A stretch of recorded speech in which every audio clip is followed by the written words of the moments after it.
Hello everyone, आज हम start कर रहे हैं अपना चैप्टर सुंदरी। उसके जो है हम आज करेंगे क्वेश्चन आंसर और न्यू वर्ड्स और एक्सरसाइजेस। तो स्टार्ट करते हैं न्यू वर्ड से। पहला न्यू वर्ड है बैंड। बैंड माने जैसे मैंने आपको बताया था बाजे, बाजा। डिजी माने होता है चक्कर आना। स्माइल माने मुस्कुराना। स्ट्रिंग माने डोर, ठीक है। टग माने खींचना।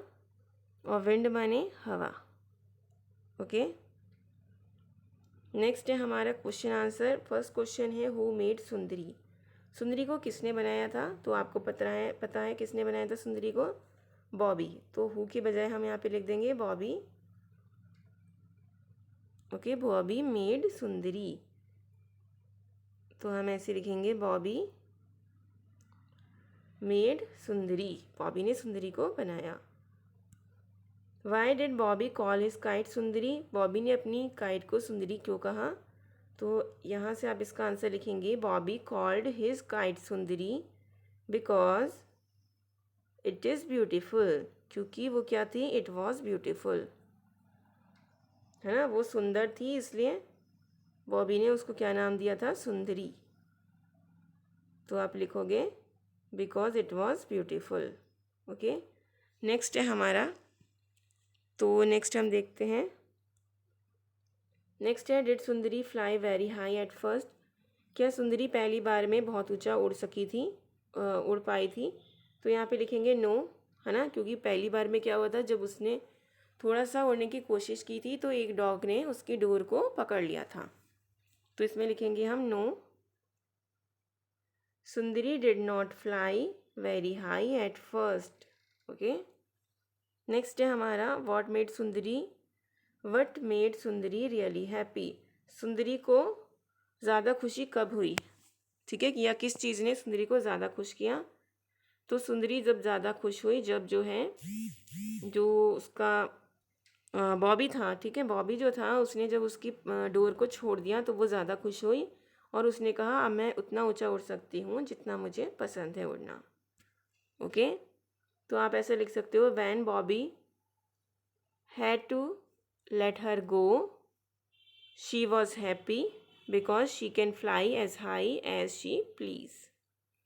जितना उसे पसंद था। गाइज़, आप लोग चाहें तो मैं आपको इसके अलग से क्वेश्चन आंसर बना के भी दे सकती हूँ, ठीक है। ये तो मैं आपको वर्बली समझा रही हूँ। अगर आप लोग चाहते हैं कि मैं अलग से इसके जो है हर क्वेश्चन और हर क्वेश्चन का आंसर लिख के दूँ और उसकी वीडियो बनाऊँ, तो आप मुझे कमेंट कर सकते हैं। मैं अलग से उसके वीडियोस भी बना सकती हूँ। बट अभी मैं सिर्फ इसको वर्बली ही समझाती हूँ और जो थोड़े बहुत लिखना होता है उसको लिख के तो समझाती हूँ। बट अगर आप चाहें तो मैं अलग से वीडियोस भी बना सकती हूँ। बट आप कमेंट डाउन कीजिएगा अगर आपको ऐसा कुछ चाहिए तो। नेक्स्ट है what made Sundari really happy. ये वाला हो गया था हमारा। नेक्स्ट है do you like to fly kites. क्या आपको काइट्स उड़ाना पसंद है? तो आप इसका आंसर देंगे यस। हर किसी को पसंद होता है, तो आप लिखेंगे yes I like to fly kites. Next है who helps you to fly kites. आपको जो है काइट को उड़ाने में कौन हेल्प करता है? तो आप लिख सकते हो माई फ्रेंड्स, ठीक है, अगर आपके फ्रेंड करते हैं तो। अगर आपकी सिस्टर ब्रदर करते हैं तो इसकी जगह पे आप लिख सकते हो माई सिस्टर या माई ब्रदर, ठीक है। या नेम भी लिख सकते हो, जैसे मैंने यहाँ पे लिख दिया राम, ठीक है। अगर आप अपने फ्रेंड का नाम लिखना चाहो तो ऐसे लिख सकते हो Ram helps me to fly kites. Okay, next है tick the objects you need. आपको उन ऑब्जेक्ट्स पर टिक करना है जिनकी आपको ज़रूरत होती है एक काइट को फ्लाई करवाने के लिए, एक काइट को उड़ाने के लिए, ठीक है। कलर दी काइट, और यहाँ पे आपको जो काइट दी गई है इसको कलर कीजिए। ओके, ये बताया गया है। तो अब इसमें जो चीज़ें दी गई हैं, उड़ाने के लिए तो सिर्फ एक चीज़ की ज़रूरत होती है, पतंग की और रोलर की, ठीक है। क्योंकि उसमें धागा होता है और जो आपका धागा मांझा वगैरह होता है वो आप पतंग में बांध के आराम से उड़ा सकते हैं। बट यहाँ पे जो क्वेश्चन पूछा है इनका मतलब पूरी तरह से ये है कि आपको एक पतंग को बनाने के लिए भी जिन चीज़ों की ज़रूरत होती है और उड़ाने के लिए उनको आपको टिक करना है, ठीक है। तो जैसे पहले स्टिक की ज़रूरत होती है तो हम यहाँ पे टिक करेंगे क्योंकि यहाँ पे स्टिक लगती है ना। जो छोटी छोटी सी स्टिक होती है वो यहाँ पे लगती हैं तभी पतंग बन पाती है, अदरवाइज़ वो कागज़ से ओनली नहीं बन पाएगी, है ना। नेक्स्ट है रोलर, रोलर भी लगता है। नेक्स्ट है ग्लू, ग्लू लगता है क्योंकि आपको चिपकाना होता है इसके साइड्स को यहाँ पर, है ना। नेक्स्ट है सीज़र, हाँ सीज़र भी लगती है अगर आपको कागज़ काटना है, टेप काटना है, या अगर स्टिक को कुछ करना है, ठीक है। नेक्स्ट है बास्केट, बास्केट नहीं लगती है, बास्केट की तो कोई ज़रूरत ही नहीं होती है। नेक्स्ट है पेपर, हाँ पेपर लगता है। और बॉल, बॉल नहीं लगती है ना। तो नेक्स्ट है हमारा now sorry name the objects in your own language. तो जो ऑब्जेक्ट पे आपने टिक लगाया है ना, उनको अपनी लैंग्वेज में भी आपको लिखना है, ओके, उनके नेम को। नेक्स्ट है आपका ट्रेसिंग, इस बार ट्रेसिंग थोड़ी अलग दी गई है, आपको लाइंस वगैरह दी गई हैं, तो आप वो कर सकते हैं, ओके, अपनी बुक में ही आप इसको फिल कर सकते हैं। नेक्स्ट है आपका look at the picture and tell the story in your own words. तो यहाँ पे आपको एक पिक्चर दिखाई गई है, एक नहीं एक्चुअली आपको 4 पिक्चर्स दिखाई गई हैं, और आपको इन पिक्चर्स को देखकर इसकी एक स्टोरी बनानी है, ओके। और उसका स्टोरी का नाम होगा the umbrella and the crow, ठीक है, अम्ब्रेला और क्रो। तो नीचे आपको जो है इसी स्टोरी से रिलेटेड क्या दिए गए हैं, कुछ सेंटेंसेस दिए गए हैं, ठीक है। तो आपसे कहा गया है रीअरेंज द फॉलोइंग सेंटेंसेस। ये सेंटेंसेस जो हैं सीक्वेंस वाइज नहीं हैं, तो इन्हें रीअरेंज कीजिए राइट ऑर्डर में, ठीक है, और फिर उनसे एक स्टोरी बनाइए दूसरे पेज पर। मतलब इनसे क्या है, आप एक स्टोरी बनाइए। तो ये जो सेंटेंसेस हैं ये इसी में से लिए गए हैं। एक बार आप पिक्चर अच्छे से देखते हैं तो हमको समझ में आता है कि पिक्चर में क्या है। आप देखिए फर्स्ट पिक्चर में बारिश हो रही है और एक लड़की जो है छाता लिए खड़ी है ना। दूसरी पिक्चर में क्या हो रहा है कि उसके अम्ब्रेला को जो क्रो है वो क्या उड़ा के लेके जा रहा है ना। तो नेक्स्ट पिक्चर में जो क्रो है यहाँ पे आकाश में है, स्काई में है और उड़ रहा है।